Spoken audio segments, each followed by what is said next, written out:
Hello, good evening, welcome on another wet, wild Wednesday evening here in the Cotswolds.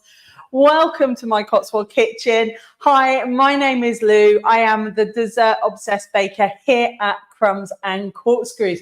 Whether you're joining me on the Facebook page or the YouTube channel, or if you're catching up on replay on either of those, thank you so much for joining me. Do let me know in the comments where you're joining from, if you're catching up or if you're watching live. Ask any questions as we go through today.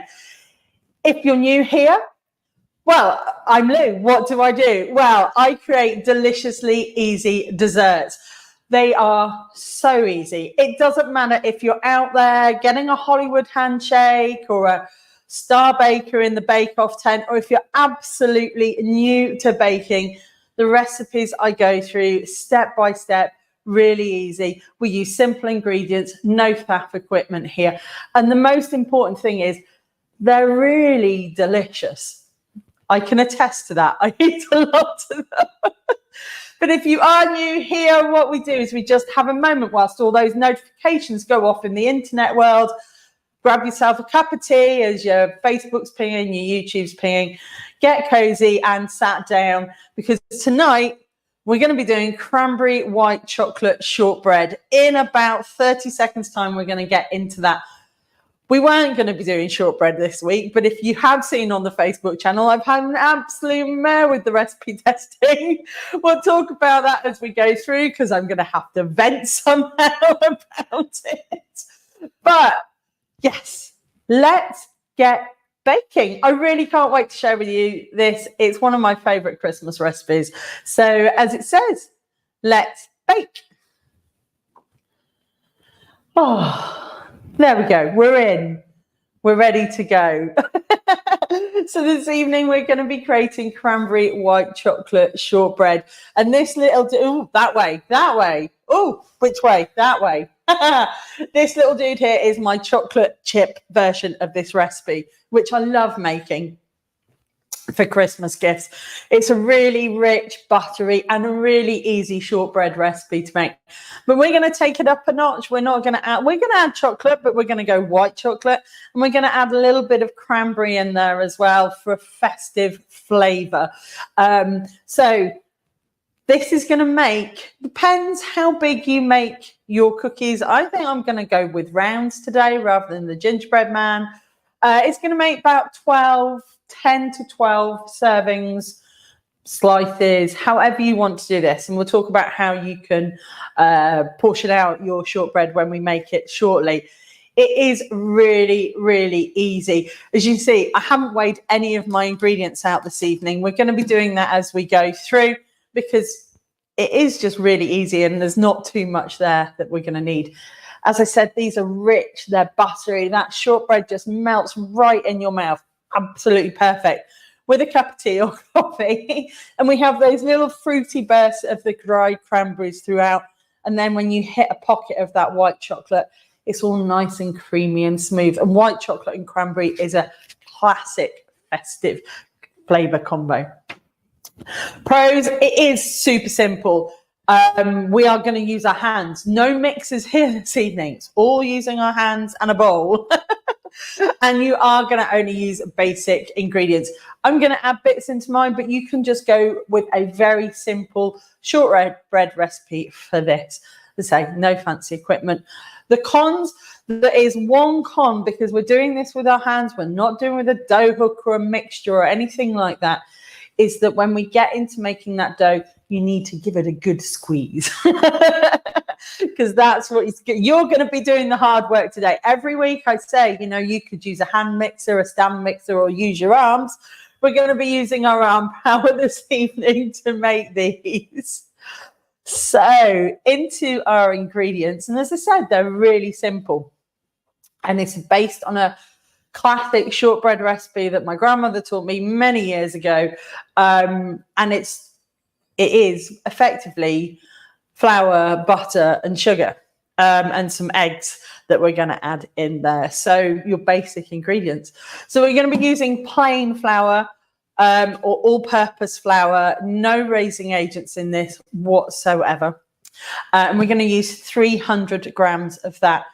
Now, I do have in this jar as well some ground semolina, and I'm going to be adding a little bit, switching a little bit of the flour out for the ground semolina. The semolina will give you that nice sort of, it's not a crunch, it's not like a crunch, but it makes it all, it's just a nice texture. You don't have to add the semolina if you don't want to. So that's why I've just got the recipe with the plain flour. But I'm going to add a little bit of that to you. And if you do want to, you can grab this in the regular aisle alongside the flour in the supermarket. We're going to be using salted butter. And that is in the fridge at the moment. So what I did this afternoon was I portioned that out to 200 grams. Cut it into small cubes, and that's now in the fridge, and it's nice and cold because we're going to be using our hands. We're going to be using a rubbing in technique, like if you were making a scone or something like that, or a scone, depends which way you want to say it. So we want our butter to be nice and cold. Now, I have got a little bit of unsalted butter in there today as well because I had a little bit mixed left over. So I am going to be adding a touch of salt. I do prefer to use salted butter, as you guys know, but I am going to be adding just a tiny pinch of salt because I've got quite a bit of unsalted butter in there. And I'm using a fine sea salt, no table salt. Table salt's quite chemically, when you add it to things, it's sort of metallic-y in taste. So use a fine sea salt. That's that. For our sugar, we're using just a regular white caster sugar. I've got a vanilla pod tucked away in this jar. So I'm going to be using vanilla sugar, but you can just use regular white caster sugar or superfine sugar, wherever you are. No soft brown sugars or anything like this, just a classic white sugar. People do suggest using a regular granulated sugar. I prefer to use caster sugar in my shortbread recipe, and if I'm sprinkling sugar on the top, I use the more regular granulated sugar that you put in your coffee. I just find this caster sugar for shortbread just gives it a nice texture. It's not too crumbly.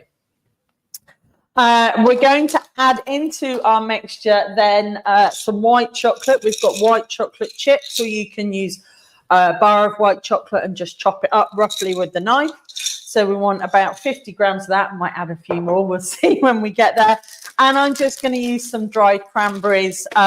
These are Ocado, but you can get dried cranberries in most supermarkets now, or places like Holland and Barrett as well.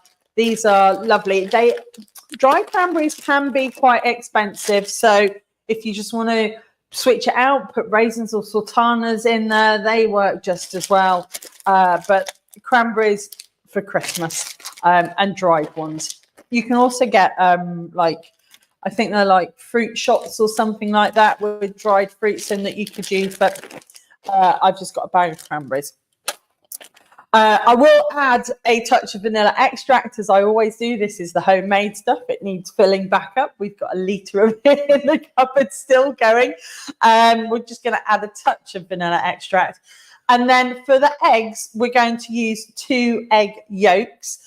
So we'll discard the white, but we'll keep them because we'll use them for meringues. But we're going to use 2 egg yolks. And we're only using the yolks to bind everything together. It makes it really, gives that really rich flavour to it. Works with the butter and the sugar there of your shortbread. So that's our ingredients. For the top, some white chocolate melted. I'm fancy about. I'm going to dip these, I think, in white chocolate. Or if you remember our little gingerbread shortbread man, he got a little bit of white icing on. So you just, for that, is just normal regular icing sugar with a little bit of water. Equipment then, we're going to need some baking sheets, just flat baking sheets for cooking your shortbread on. So those, and then like I said, you'll need some baking parchment to pop on. We're also going to roll our shortbread out between this later. and therefore you will need a rolling pin, which is not on my list. And so, but we're not going to be doing anything with a machine today. It's these guys, your hands. So you're going to need a big mixing bowl that you can get into nice and easily. Too small and you're not going to be able to work your dough together. So you want a nice big bowl, wider rather than deep, that you can get your hands in. Usual stuff, palette knife to help lift, pastry cutters. I'm going to go with round or the fluted. So these are your classic pastry cutters. I think I got these from Asda years ago, like £1 for a whole set. But you could do gingerbread men, you could do Christmas trees, you could do reindeer, snowmen, whatever you fancy. But I'm going to go for rounds, and I think I'm going to dip them in some white chocolate. So that's our ingredients and our equipment. Like I say, really simple, basic ingredients, basic equipment. Excuse me. So I guess we should get stuck in. Where's my... There we go. You can open up. I'm going to take my watch off because I'm going to get hands in the in there this evening. So I'll have a slurp of. Definitely, I know people yesterday were saying, "What should we do? Let's get in the festive spirit." I'm definitely in the festive spirit. The Christmas mug is out. This one came from Home Bargains. I love it. Cool. So then we're going to weigh out as I go today. I have written down the ingredients on my notebook over here, so I don't have to keep flicking backwards and forwards.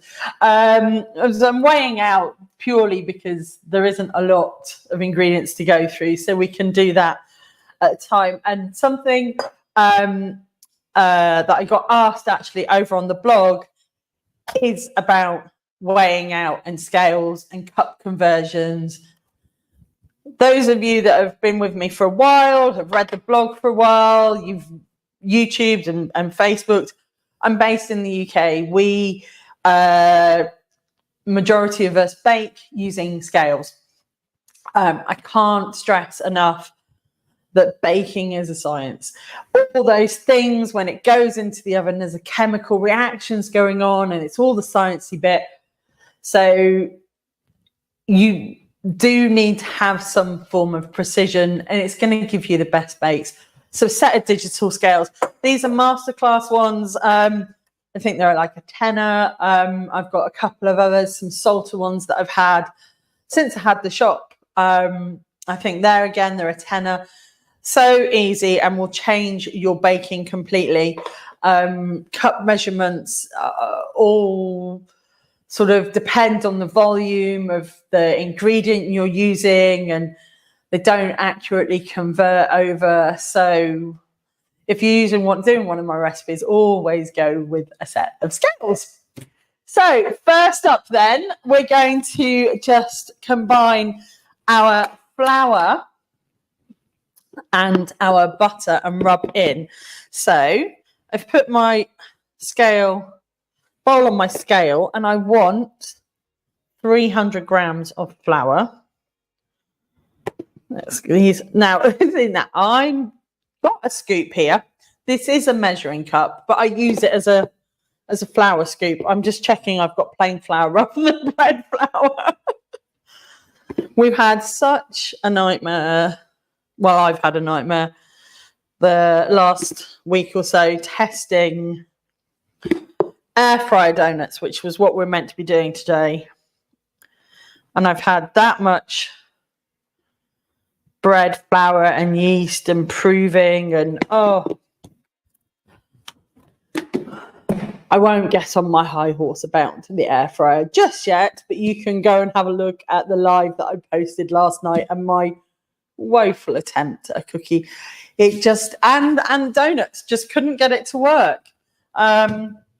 Tried lots of different ways, lots of different proofs, lots of different preheat settings on the air fryer, nothing. So I know you guys want me to try air fry it more, but just not for me. The cookie that came out had baked like bread or a scone. It had no texture. It was really smooth. And then if you watch when I broke into it, it was absolutely raw in the middle. So not for me, I'm afraid. So into our flour then, we're going to add our butter. Now remember, I've literally just got this out of the fridge. It is fridge cold. I've got a mix of unsalted and salted here because I've got some bits to use up. Doesn't want to come out. That's how cold it is. So I am going to just add into here as well a tiny pinch of sea salt. I've got about 50 grams of salted butter and 150 grams of unsalted butter. So I'm going to add this. And this, I say, is fine sea salt rather than table salt. This is the Saxa one. It just is, it's nicer. Table salt tends to, like I say, have a metallic-y taste. So roll up your sleeves. If you've got sleeves, take your watch off. And we're going to rub in. So when we rub our flour and our butter, we're not picking it up and squeezing it together. We want to treat it with care. Now, if you remember a couple of weeks ago, we reverse creamed our butter and our flour. So the butter coated the gluten and within the flour, it basically coated the flour, and that's effectively what we're doing here. So put your hands in and just start by rubbing together. Your butter might be very cold. You might need to give it a little bit of a squish, but don't give it a really big squish. Just give it a working hand, and the heat from your hands will be enough to just do what it needs to. And that's why I cut it up small to start with. It helps this process. If you've got big chunks of butter that you're trying to rub into your flour, it's give it. Now, I know some people, it's a bit like making pastry. I know some people really don't like this. It's one of them things that people, oh, I'm gonna get my hands in it, and it gets, you know. If you don't like doing this, you can do this with a mixer. But I don't know. I have the large batches of like cake scones and things with the Magimix, but I'm not a big fan. I like this more. This is old school baking for me. This is how I learned to bake with my gran. But you can also get a pastry cutter. Now, you may have seen these. They look like a big sort of U shape with a handle. I always think they look like an upside down stirrup on a saddle for a horse. And they have sort of the blade, so to speak, is sort of split. So how would you say it? It's not like a comb or anything, but it's not a solid blade. It's got sort of prongs. It's not like a fork or anything, but you can do that. And what that does, it mimics. So you would just sort of do this with it, and it mimics what your hands are doing as you rub in. It's a bit of an arm workout if you're sure you've got to lift over the work surface. It's a good one for kids because they can wash their hands first. I have washed my hands before we started because they can get in, and it's textures as well, isn't it? You know, with kids like doing things with textures.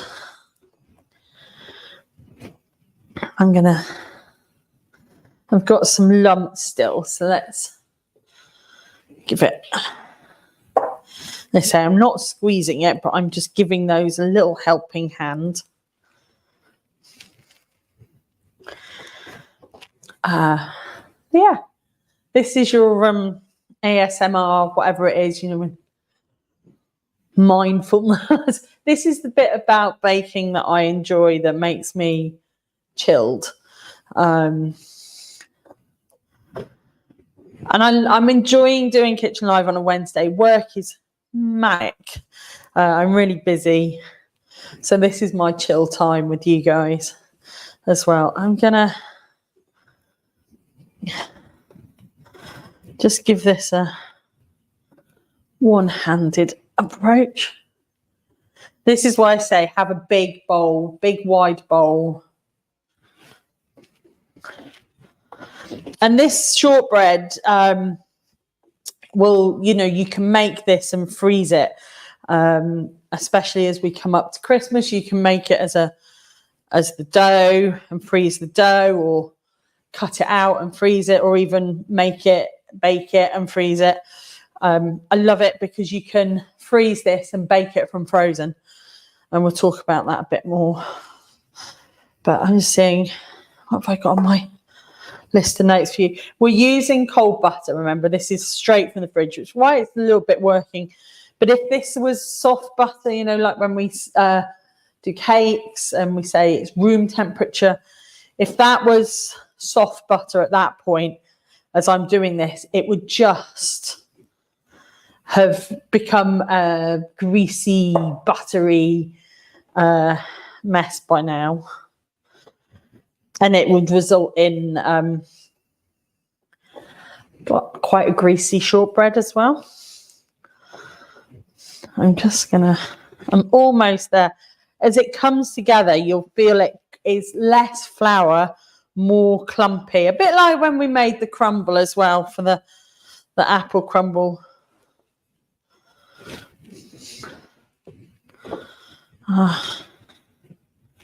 Just getting the bottom. So yeah, you could use if you forgot to chill your butter, don't worry too much, as long as it's not too soft, because the heat from your hands will just make it really, really soft. Don't use any butter that's been out for like ages, because it's just not nice. There we are. So we're almost there. I'm just going to rub some between my hands. I've got a few large lumps of butter, which is what I don't want. It will come together in a minute. Get to the bottom of your bowl. Make sure you've got no loose flour in there. There we are. Right. Thinking this is looking good. Oop. That's a bit of butter. Just checking these lumps, make sure they are lumps of shortbread rather than lumps of butter. Because what you don't want to do is have lumps of butter in there, because then when your dough cooks again, that will just become melty. So this is, like I say, squeeze your dough properly, because it's going to be happy.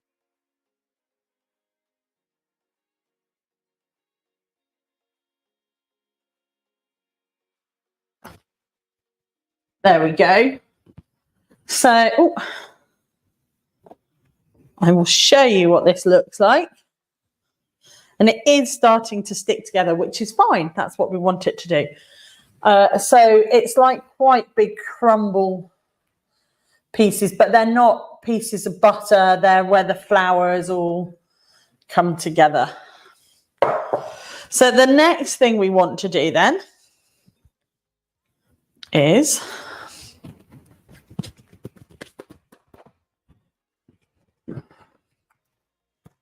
put our back on our scales. Actually, I'm just going to rinse my hands.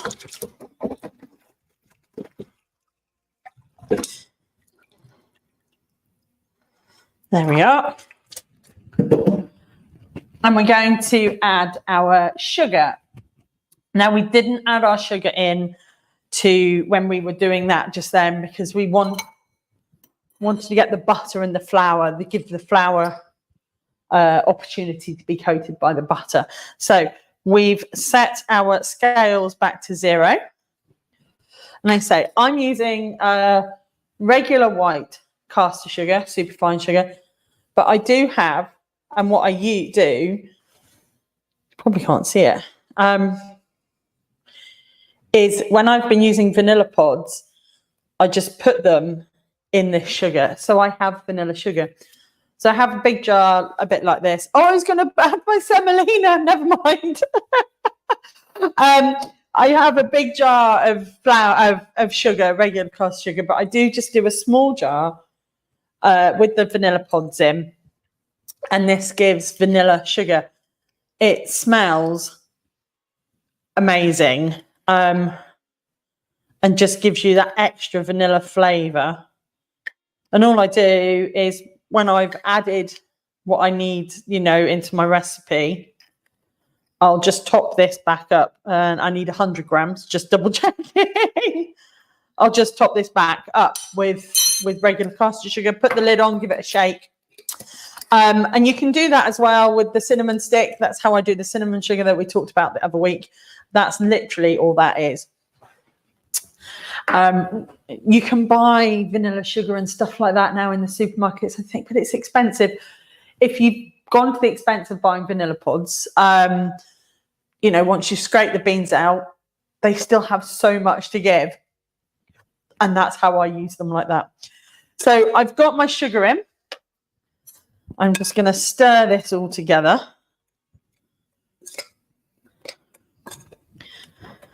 Literally.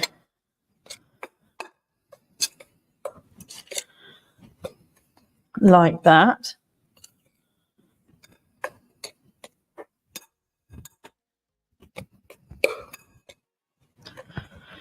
And now I'm going to add my chocolate chips, and I'm adding 50 grams. 50 grams of those. These are just white chocolate chips. If you don't want to get chocolate chips, you've got a bar of Milky Bar or white chocolate in the cupboard, just chop that up roughly and add it in. And I've got the world's worst scissors here. And then we're going to add our dried cranberries in. You don't need to soak these or anything. So 50 grams of those.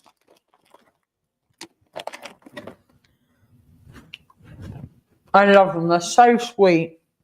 They work really well with the white chocolate. So give that all a stir through. So this is your shortbread mix. Now we need to add our wet ingredients. Yes, we've got butter in there, but that's our fat for this. For our wet ingredients, we're going to be adding, don't need that now, some vanilla extract. So I'm just going to make a well in the middle. Add a teaspoon. Don't add too much because we've got the vanilla sugar in there, but we don't want it to be wet. And then we're going to add 2 egg yolks. So our eggs, as always, as we say, are at room temperature. I'm not very good at separating eggs, so I'm hoping these will behave for me. Have you seen that trick with the plastic bottle? I haven't risked it yet. But we've got 2 lovely yellow. Get rid of the shell. One more. These are medium eggs.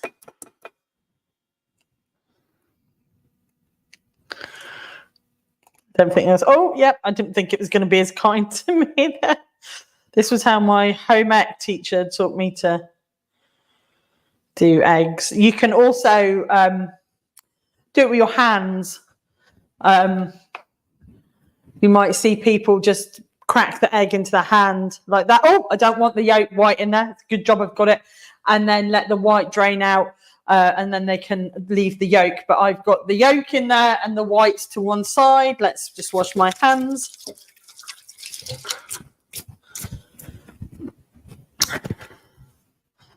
What I'll do with those is I will keep them in the fridge. I might make a meringue with that. There's some Christmas tree meringues on the blog that that works really well for. But if you don't want to, or you haven't got anything planned for any egg whites, you can freeze these, put them in ice cube molds, and you can freeze an egg white like that. Just put them to the side. So we've added our 2 egg yolks and our vanilla extract, and we're just going to give that a stir and start bringing it all together. We're going to get our hands back in it. But what I'm also going to do in the fridge, only because I poured some out, so it's been in the fridge, but you can just use cold tap water if you need to. As we pull this together with our hands now, we might want to add a little bit of cold water to help bring it together, because it's quite a dry mixture, but the egg yolks and the butter should be enough. So if you remember the cons that I said is making sure you give it a good squeeze. That's effectively what I'm doing here, is squeezing it together. We're not kneading this dough or anything like that. I don't think I'm going to need the water. I think those egg yolks and then the vanilla extract and the butter have done everything for me. So it's just come together. There we go. Look at that. Easy. Make sure you get the last bits from around the bottom. Look.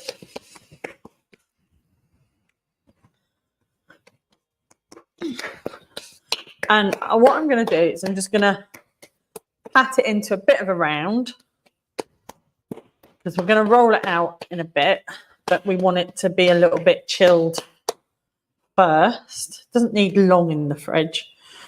So make it into a round. Then I'm just going to see how easy is that, bringing that dough together. It's so simple. But what we're going to do, don't need the water. Sometimes you need it. Sometimes you really do need it. But if you do need to add a little bit of water, add it literally a drop at a time, because this will go from dry to wet, like the speed of light. Oh, me and cling film don't like each other.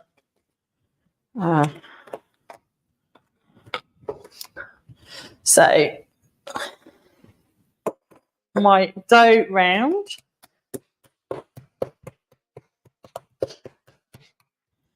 There we go.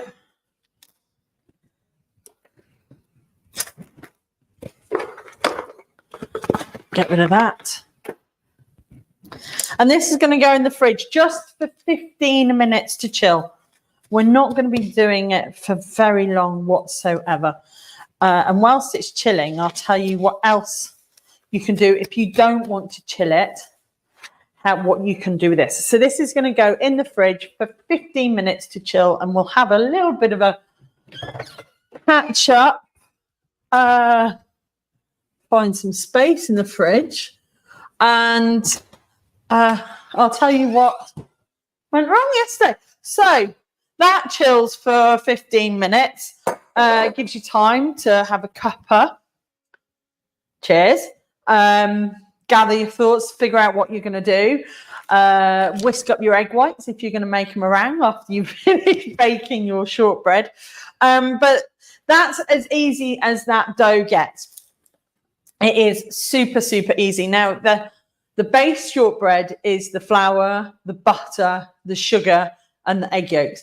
So if you don't want to add the cranberries or the white chocolate, or you don't want to, or you want to do something different, like I say with the chocolate chips, shortbread men, they're not gingerbread men, you can just switch out those fillings.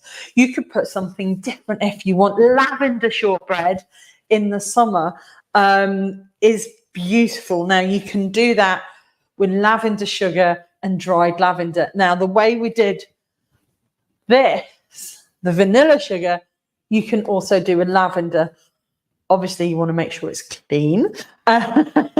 So don't be getting anything that's low down. But you can use the lavender that you grow in your garden. Just put it in, the flowers in there, and it will give you a beautiful aroma scent if you're into botanical style things. I'm not a big fan. I find, for me, lavender, rose water, orange blossom, they're all a bit too floral on my palette, so I avoid it.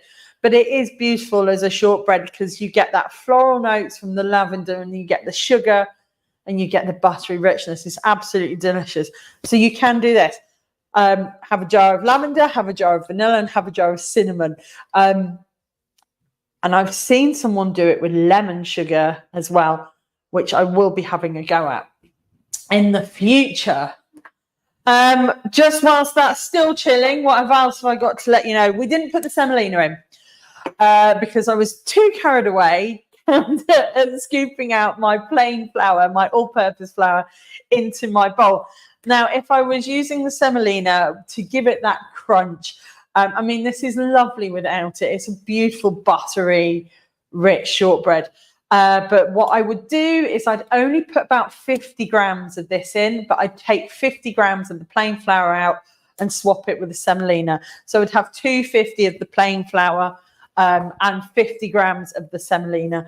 The semolina is not going to give it any different texture or flavor. It just works there and gives it a nice little bit of a crunch as you bite through.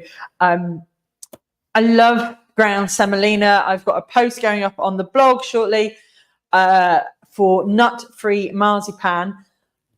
I avoid nuts. I had reactions in the past. They're not my thing. But I make my own marzipan for my Christmas cakes. Instead of ground almonds, I use the semolina, and it's fantastic. I absolutely love it. You get the same texture. You get that sweetness because you've got the vanilla in there and the butter and the sugar. But I use the ground semolina. So if you are using this, or you want to try the semolina in your shortbread, grab a small bag. It's really cheap, but there's so many different uses for it as well. And also, if you're making pizza, you put it you do the pizza stone base on there, so it gives you that nice texture to that. Just going to take a coffee. So whilst that's chilling, the next steps, what's going to happen, we can prep for this now, is we're going to roll it out.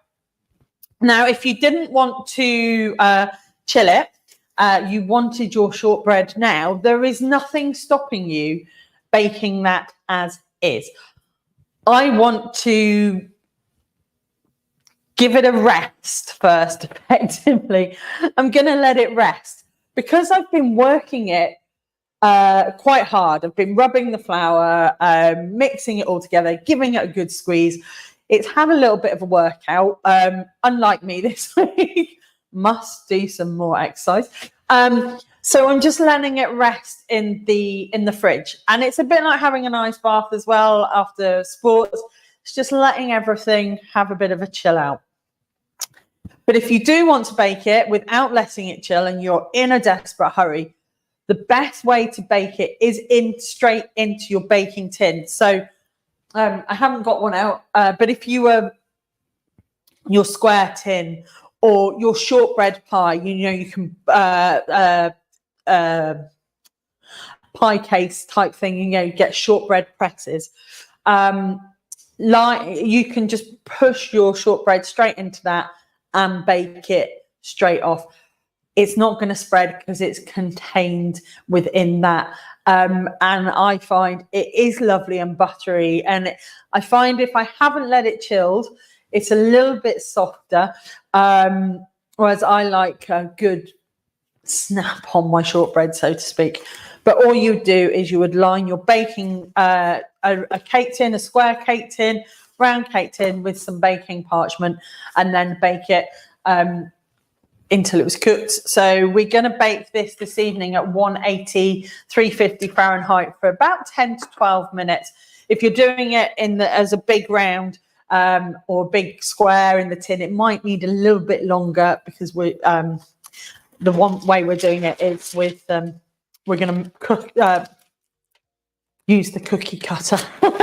So we're going to roll this out in a moment.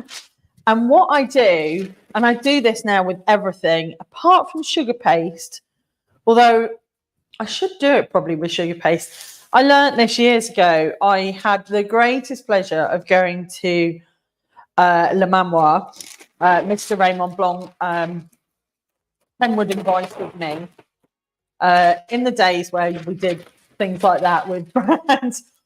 And I ticked off my bucket list. There was 5 of us, and we did an evening's baking with Raymond Blanc, and we learned how to do pastry and chocolate pastry and the way of rolling it out. So you think when you make a dough or a pastry or biscuit dough, you've added your flour. You've added your flour as per your recipe, but then when you go to roll it out, you add a load more flour. You add quite a bit of flour if you've got no control, a bit like me. And what happens then is that flour does end up in your dough because you're rolling it out and you're pushing it in, and then, it's sticking a little bit. So you add a bit more. So you accumulate a lot more flour than the recipe has been asking you for, which, doesn't necessarily have dramatic results, but can interfere. So this way, what I'm going to do is I've taken 2 sheets of baking parchment. I'm going to roll my shortbread dough between these. And it means then I don't need to add any extra flour. It also means that my dough gets a nice even roll. I can lift it up, I can turn it round, I can do all sorts with it because it's not stuck to the work surface and I'm not adding any extra flour to it. So that's what we're going to do. And this is a great way of doing it. And you can do it with pastry, with biscuit dough, with gingerbread. What did I make the other day? The Halloween Oreo cookies. They all use the same technique for rolling out. And I'd say it changed my life. That might be a slight exaggeration. So, also, I'm just going to give it 2 more minutes in the fridge. I'm going to use a rolling pin. This is a big rolling pin. I've had it for years. It's a sugar paste one that I've used, but I like it because it's nice and wide and I can get a good spread of pressure on when I'm rolling out. You can use a regular size rolling pin, but when you roll with your rolling pin, you don't want to be squishing it in the middle. It doesn't matter how big your pin is. Don't roll like that because all you're going to do is put pressure in that middle. That bit's going to get thin and it will spread out and you'll get thick edges to your dough or pastry or whatever you're doing. So when you roll out, you want to sort of have your hands almost, if you can, not on the pastry or the dough, they're outside. And then it's a light pressure. We're not pushing down or anything on it. And that what happens then is it allows the dough to evenly spread as you roll, evenly spread out. You get a nice even thickness across your shortbread in this case. And you're not giving it you're not compacting it either because we're not pushing down on it. So that's your rolling pin. So I'm going to take another swig of the coffee and then we'll get the shortbread out. If you rolling pins, if you haven't got a rolling pin, you can by all means use a wine bottle like you see people. Same principle applies. Try and roll from the edges rather than pushing down. Don't push down on a glass bottle. So this has been in the fridge for 15 minutes. It has started to firm up, which is what we like, but we don't want it to be too firm.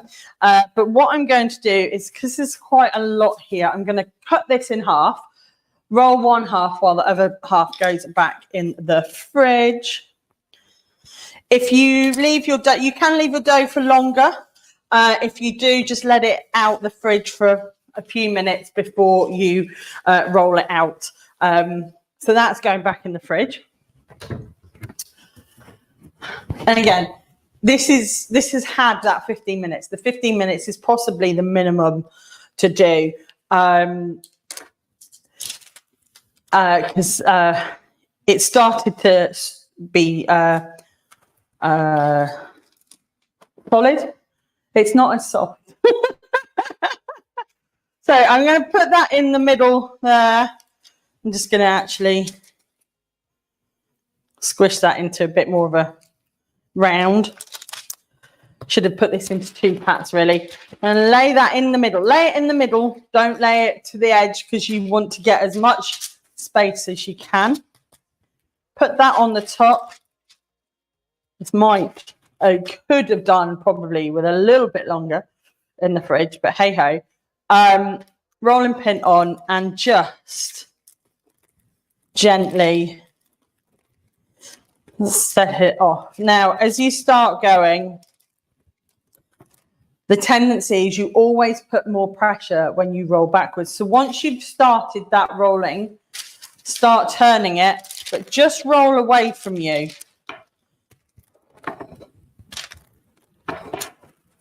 And turn. See, that's why I do this. It makes it a lot easier to deal with as a piece of dough. You think when you're doing your pastry, you can see nicely as well, and you can go, oh, is that big enough for my pie tin? And you can just put it on the top. Oh, I said don't roll backwards, roll away from you. Done it again. Habit. It's like driving. Don't cross your arms when you're driving. Do as I say, not do as I do.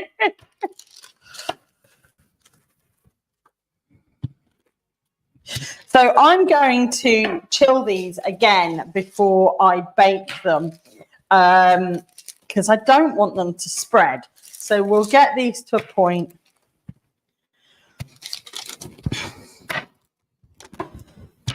I've got a big lump of cranberries on this side.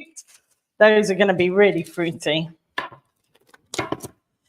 Now, because we've got the cranberries in there and we've got the white chocolate, we're not going to roll these thin. I quite actually want them to be quite a chunky shortbread, you know, like the shortbread you get in the tins at Christmas.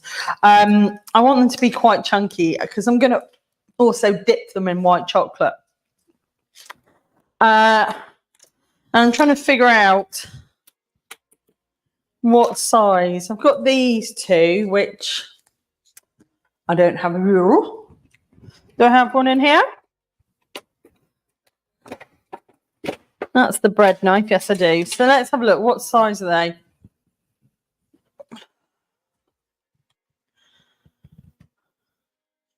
Two and a half inches, which is, oh, blimey, 7 centimeters, or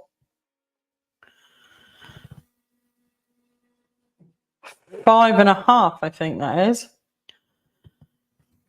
So they're the two that we're going to do. I'm going to have a look.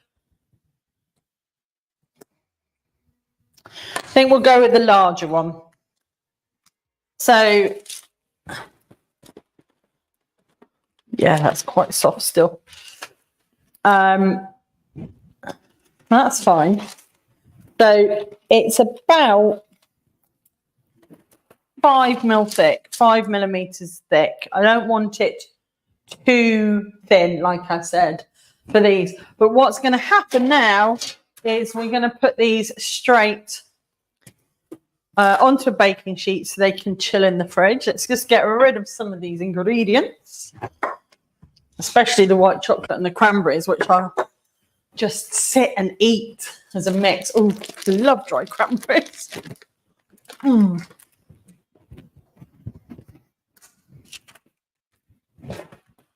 So what we also need is just another sheet of parchment. I'm not going to use the one I rolled out with because I still need that. Oops.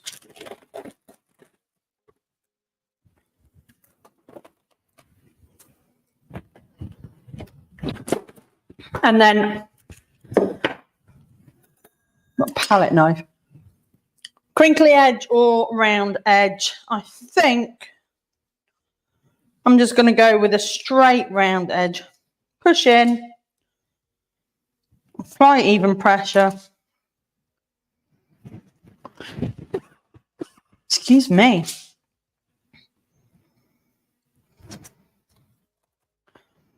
Now, if you weren't ready to, you wanted to just take your dough to this stage without cutting or rolling anything out, you can do. And what I like to do when I do that is, rather than roll it into the pat that we did, like the round, is to roll it into a log. And then what you can do, oops, that got cranberry on the edge there, is just freeze it, wrap it in some cling film and freeze it. I've got cranberries on the edges of my cutters, which are having a little bit of a fit. And then you can just freeze it as a log. And then if you want to, you can just cut a slice off from the freezer and bake it. Bake it straight from the freezer. And I love that. And you can do that with most cookie dough. There we go.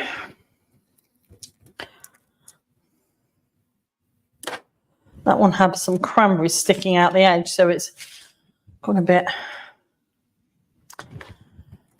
You've seen the trick with cookies when they come out the oven. Use the round side and just wobble it like that, and it will put the shape back. This dough, what I'd normally do is roll the dough back out that I'm discarding here. But this is actually quite soft still. Probably could have done with a little bit longer than my normal 15 minutes. But that's fine. That's got some cranberries on the edge. So back over. There we are.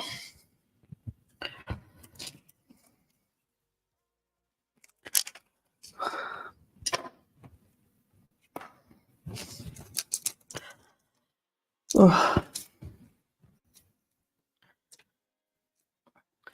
Always happens.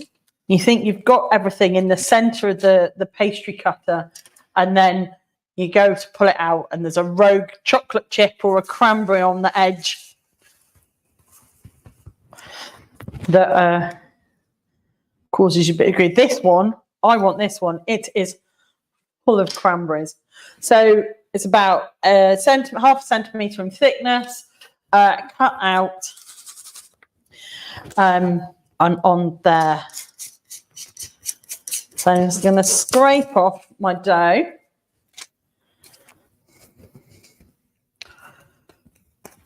And that's quite soft.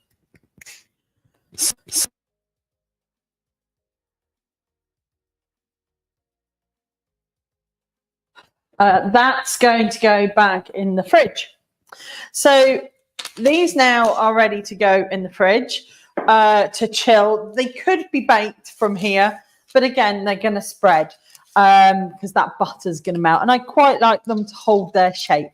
So these now go back in the fridge if I can find some room, because we had the disaster with the air fryer yesterday, and I have cookie dough also chilling in the fridge. So I need to nest these together somehow, so they don't sit on top of each other.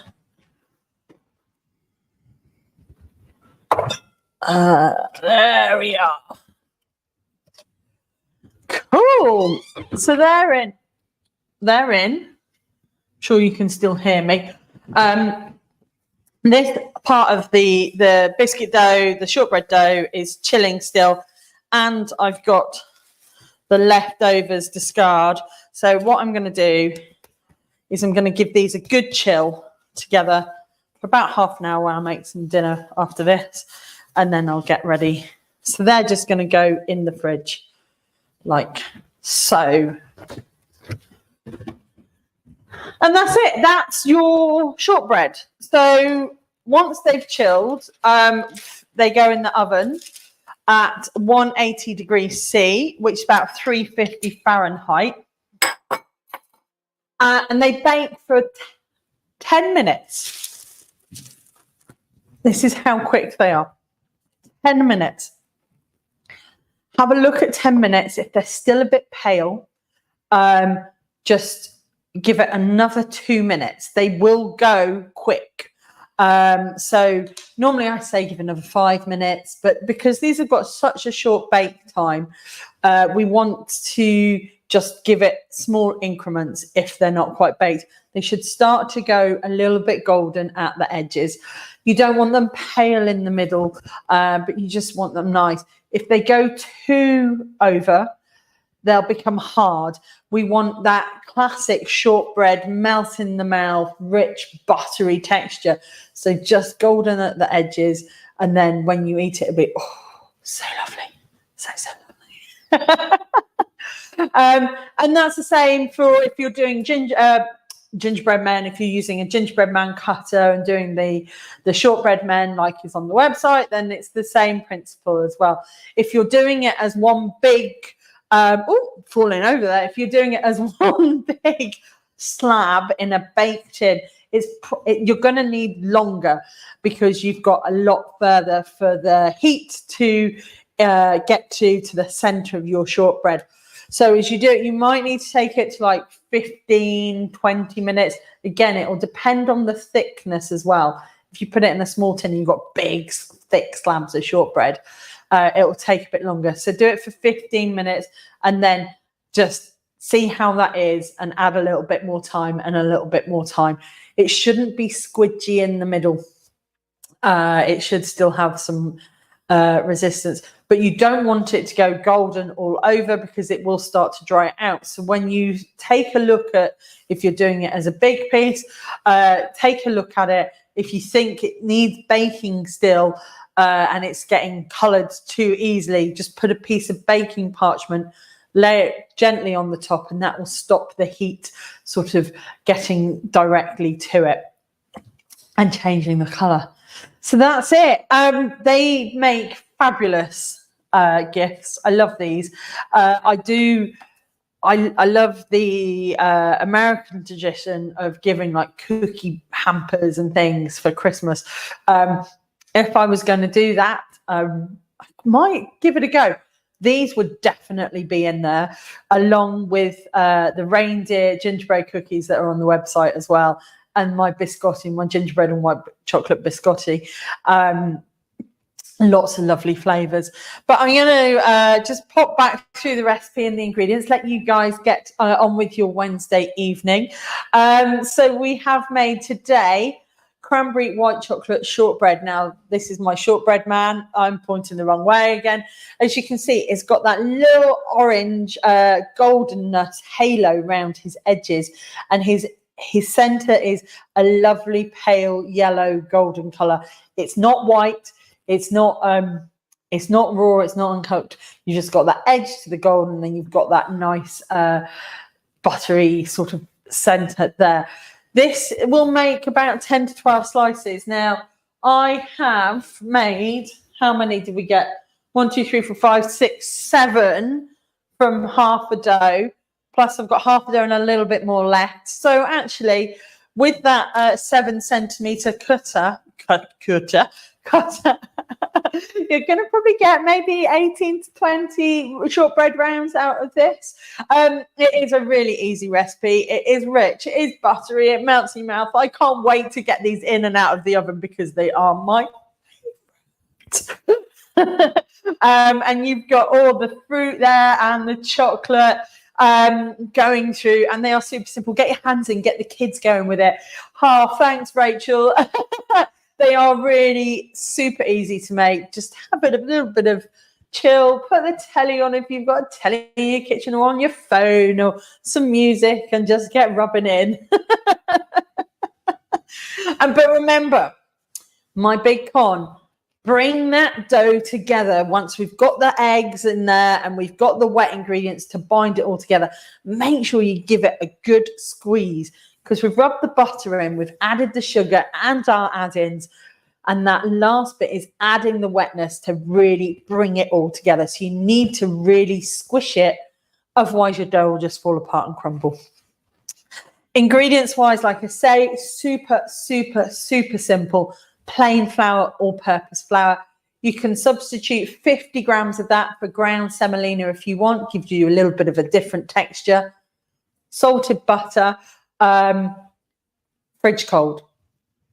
Has to be fridge cold, this one. No softened, no room temperature, no melted. Absolutely straight from the fridge, as I did fridge cold butter. Caster sugar. You can use vanilla caster sugar if you want. It's just regular caster sugar.